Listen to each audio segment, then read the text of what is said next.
Today's agenda is as follows.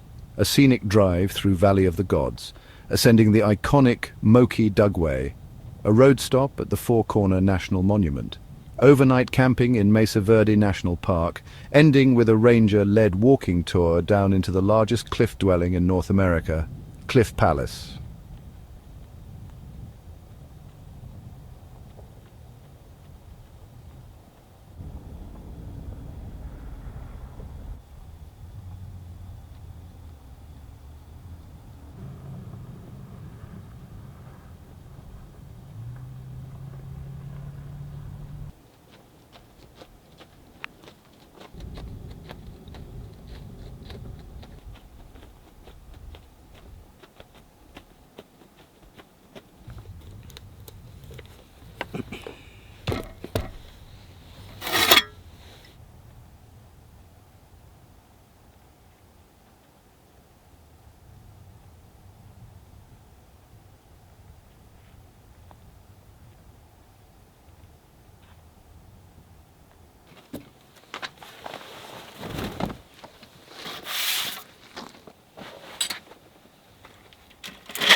The Valley of the Gods, Utah. Often referred to as Mini Monument Valley, It has awe-inspired westward explorers over the centuries.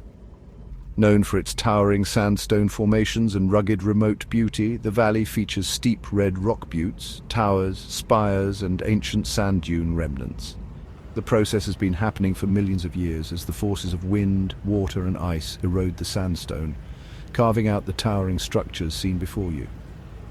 The territory is known to be sacred to the Navajo people, believing that these grand spires contain the spirits of Navajo warriors. The 20th century chronicler of the Southwest, Edward Abbey, described his experience as follows. Ahead, a group of monoliths loomed against the sky, eroded remnants of naked rock, with profiles of Egyptian deities.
In the 1950s, local mining companies were faced with a dilemma.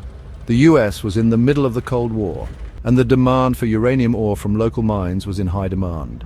Processing facilities needed to be reached faster and faster. The problem was, transport trucks faced a wall of rock seen before you, known as Cedar Mesa. Texas Zinc Mineral, a mining company, took it into their own hands to carve a 3-mile road directly into the 1,200-foot cliff face. Construction was completed in the late 1950s. The road remains unpaved, featuring 11% grades and steep switchbacks. The mesa offers stunning views of towering rock formations, Valley of the Gods, and even Monument Valley on the distant horizon. The exhilarating drive up the side of the mesa has coined the name Moki Dugway.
Welcome to the Four Corners National Monument, located not in any one single state but four states simultaneously. This monument is a geopolitical anomaly, marking the only place in the US where four states share a common corner: Colorado, New Mexico, Arizona, and Utah. The Four Corners Monument was established and perpetuated by US government surveyors and astronomers beginning in 1868. Here they planted a bronze and granite marker dedicated to the unique point, with an inscription reading, "Four states here meet in freedom under God." Managed by the Navajo Nation and Ute Mountain Tribe, you will find various Native American vendors lining the monument selling crafts, jewelry, and souvenirs. The Four Corners Monument remains one of the most photographed survey markers in the US, attracting tourists from all over the world. The location is considered very remote, approximately 60 miles from the nearest town. The Four Corners Monument is often joked about as the place where you can break the law in four states at once, though of course that is not advised.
There is an archaic feeling to this land.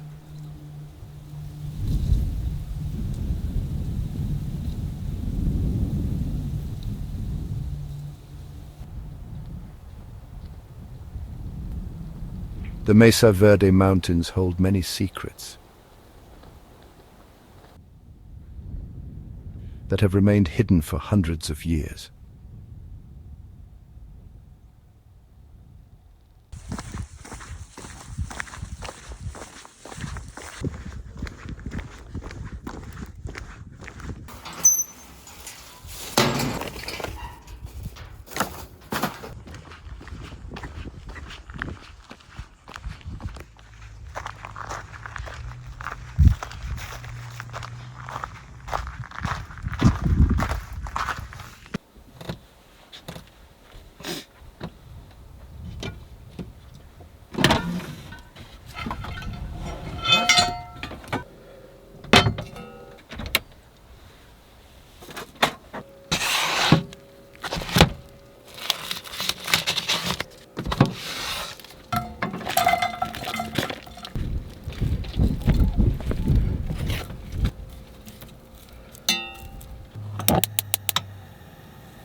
Tomorrow morning's ranger-led tour into Cliff Palace is scheduled at 9 a.m.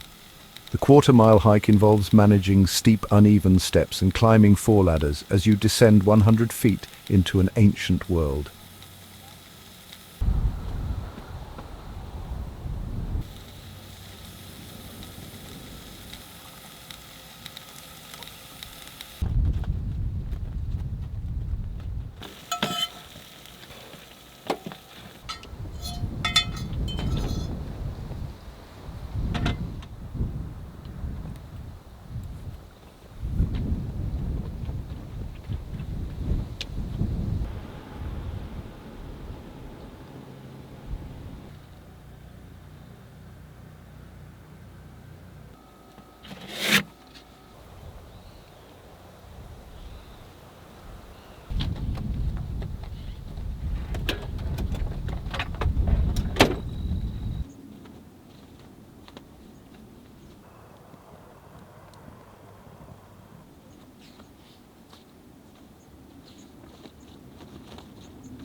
On a cold, snowy December day in 1888, two cowboys chanced upon a strange sight while exploring the southern Colorado mountains.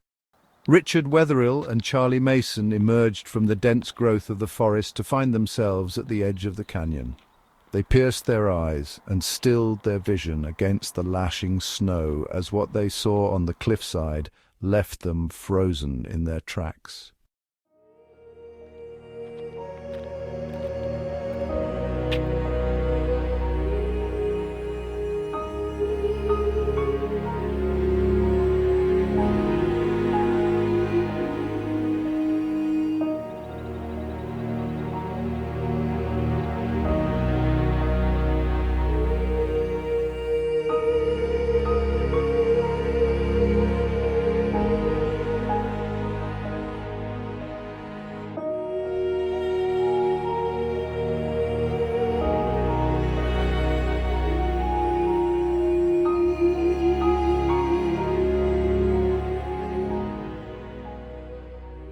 Frederick Chapin was the first to rappel into the dwelling via a rope thrown over the side of the cliff. What he saw amazed him, as he later wrote. It occupies a great space under a grand oval cliff, appearing like a ruined fortress, with ramparts, bastions, and dismantled towers. The stones in front have broken away, but behind them rise the walls of a second story, and in the rear of these, under the dark cavern, stands the third tier of masonry. Still farther back in the gloomy recess, little houses rest on the upper ledges. Strange news began to spread of a mysterious abandoned city, hidden among the cliffs. Some believed it to be myth. Others dismissed it as folklore. As time passed and the legend grew, more and more explorers set out to find the elusive dwellings. Gradually, the location became common local knowledge. But the questions remained. Who built it? And what happened to them? The present-day Mesa Verde territory may seem rather isolated, but in the 1200s it was a thriving hub of activity, home to the ancestral pueblos. Over 600 hidden cliff-dwelling sites have been found scattered throughout these mountains. The National Park Service offers ranger-guided tours down into the dwellings, giving visitors the opportunity to walk in the footsteps of the ancient inhabitants.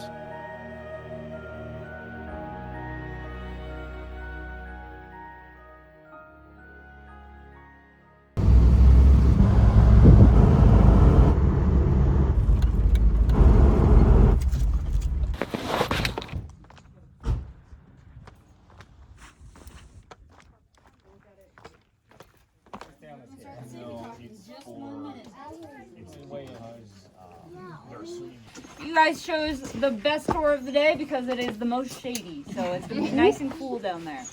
So these sites were all made by the ancestral Puebloan people. They were not made by aliens. The people were not abducted by aliens. There were not mythical creatures making this. It was human beings just like you and I.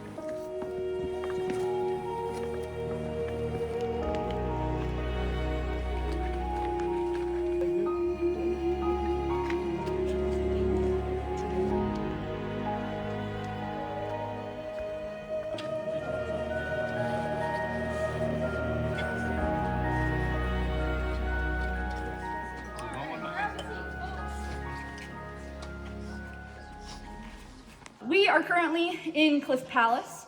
Cliff Palace is the largest cliff dwelling in North America. I've heard this place described as a city center, as a market, as a university, as a church. This is where people from all over Mesa Verde and even beyond were coming to meet and to share ideas, to hang out, to learn, to trade. This was kind of the hub of life here. The way that these alcoves are formed, is we have these huge sandstone deposits from ancient oceans from millions and millions of years ago. I believe 77 million years ago is when this was an ocean. Then now, today, they're big sandstones. So sandstone is very porous. Water goes through it pretty easily. We have big monsoons every year, or we're supposed to. We have not gotten them this year, which is why everything is on fire. But when the water comes seeping down, it trickles down until it hits a hard layer of shale and has nowhere else to go, so it starts to seep out the side. As it does that, it starts to erode away at the rocks, so that eventually you're left with an empty alcove, a big old pile of sandstone boulders, and a seep spring in the back. So the earliest build date we have here, the first time that people started building this site was in 1170. The last time a tree was cut down to build in the site was 1280. So for over 100 years, people were building in this site.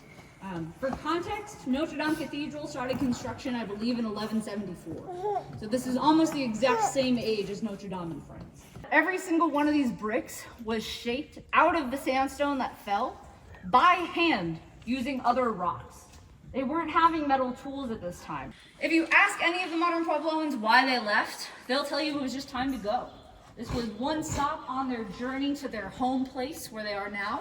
They moved to New Mexico, which is what happened. So of the 21 different Pueblo communities, 19 are in New Mexico, 1 is in Texas, and 1 is in Arizona. But this site was extremely impressive. So if you think it looks cool now, imagine all of these crumbled walls being perfectly built up with nice flat facades. There would have been multiple towers going all the way up to the alcove. These towers would have had, if it's 4 stories, it needs a 3-story, a 2-story, and a 1-story tower outside of it to climb up on the roofs to get in. There would have been buildings going all the way up to this granary up here so that you could climb up onto the roof and climb through these doors to get up here to get whatever you're storing. And the whole thing would have been covered in colorful plaster. Send us out of this alcove shortly.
The construction of this particular dwelling, known as Cliff Palace, was no small feat.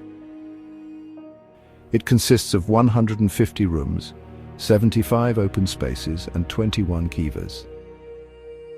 The alcove measures approximately 215 feet wide, 60 feet high, and 90 feet deep. Whatever the reason for them abandoning these sites, evidence shows that they took artistic styles, traditions, and architectural skills with them. Many of the same aesthetics can be found scattered throughout the Southwest.